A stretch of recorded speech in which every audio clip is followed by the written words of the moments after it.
Ụmụ ọdịnala Igbo, aka m bụkwa onye nke gị Ugochi tubelu. Anọ n'ime temple ọdịnala Igbo na Oraifite. Ihe nji ka m bịa n'ụbọchị taa, abụka m onye nke gị Ugochi tubelu Oraifite Nwa Adama anyị na-agbụ alụ. Ihe nji wee bịa n'ụbọchị taa bụ ka nkọwa gbasalụ ya bụ sacramental m kwuru maka ya oge gara aga. Nwee kwuo n'ime sacramentals enwere na nchọrọ ikwu ihe gbasalụ ncha na ude, ncha na powder, ncha na powder a na-eyuzu n'ọdịnala Igbo. Ihe ncha na powder na-alụ buru nnukwute ibu. Fact, ị bụrụ onye ọdịnala o kwesịrị ịkọ na be gị, maka na ụchụ, gịnị ebodo ụchụ? Ụchụ bụ negative energy na-efe efe. Negative energy na-efe efe. Ọnya ka esi asị birds of the same feather flock together. Ma ọ bụ asị na gị na mmadụ na-eso, ihe dị n'ahụ onye a dịkwa n'ahụ onye a. O nwere ụchụ mmadụ na-enweta site na ndị gị na ha na-azụkọ ahịa, ndị gị na ha na-emekọ ihe, ndị gị na ha na-emekọ sex. O nwere ndị gị na ha na-emekọ ihe ya close friends, mana ha nwere negative energy. Gị na ya na-anọ nso, enwere every possibility na some of those negativity ga na-efe gị. Ọnya bata mgbe gburugburu ndị okenye ha jechaa afịa bata, ha ewere mmiri kwa aka ha, saa ụkwụ ha, saa aka ha, maka na ha mana na afịa ha jere na o nwere ụtụ ndị bụ negative energy na ha mekọrọ ihe. Ịghọtara ya? Ma ọ bụ onye ewere ose ọjị wee jụchaa ahụ ya, ma ọ bụ were akwụkwọ ogilisi, ma ọ bụ were akwa, ma ọ bụ were uriem. So many things, so depend the level of ọrụ ma ọ bụ ihe onye a na-suspect. Ọ bụrụ anyị wụ ụmụ dibịa, o nwere ụdị ọrụ anyị eje rụcha, anyị were akwa ma ọ bụ ogilisi, ma ọkwa na anyị were uriem wee zụchaa ahụ. Then enwekwara ụfọdụ ahịhịa dị iche iche na-etu n'ime ọhịa anyị ji adụcha ahụ. O nwere ụmụ ahịhịa ụfọdụ ime nweta, ma ụfọdụ ndị Igbo ndị nọ na mba dị iche iche gasị, ụfọdụ n'obodo Igbo, ụfọdụ nọ na ebe dị iche iche abụrụ anyị Igbo, ụfọdụ nọkwa n'ala Igbo bụ na ha mara ihe eji eme. Oge mbụ anyị na-eproduce ncha, enwe ncha eji asụ ụchụ iche, nwee nke favor, nke awele, maka na o nwere ahịfịa awele etigasịrị na-eweta ihe ọma. Ụmụ mmụọ na-anụ isi ya na ahụ gị, they will come closer.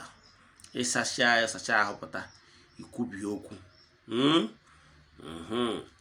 Nke a bụ ofu. If possible, ọ bụrụ na ọ ga-ekwe gị mee ịsasị ahụ pụta, ịdra ya n'ahụ gị.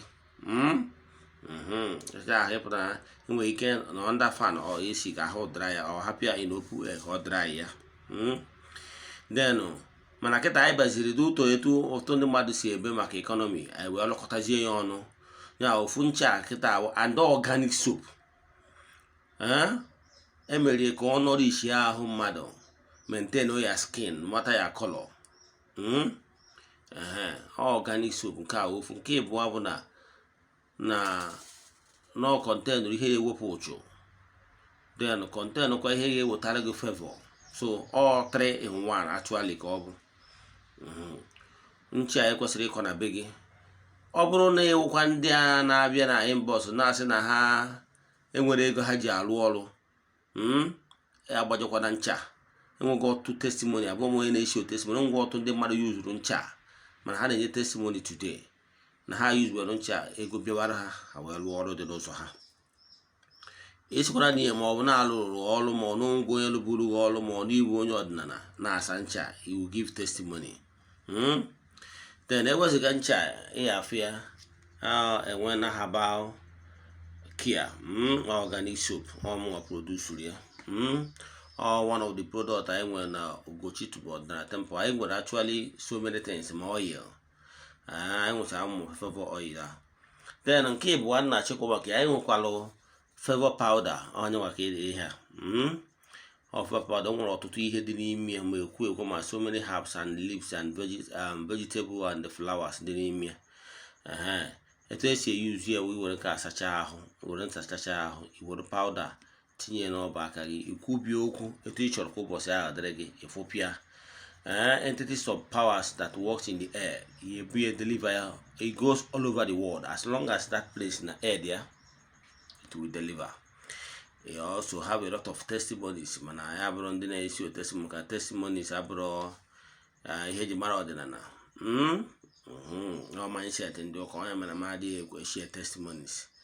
So obro na ini dia I na-ship nationwide, in fact all over the world. When the foreign dia gates by next week, this week I by name for when dia gates in the gas obodo ibo de gas iche ma Europe ma Asia. This morning no one die je mere way bill.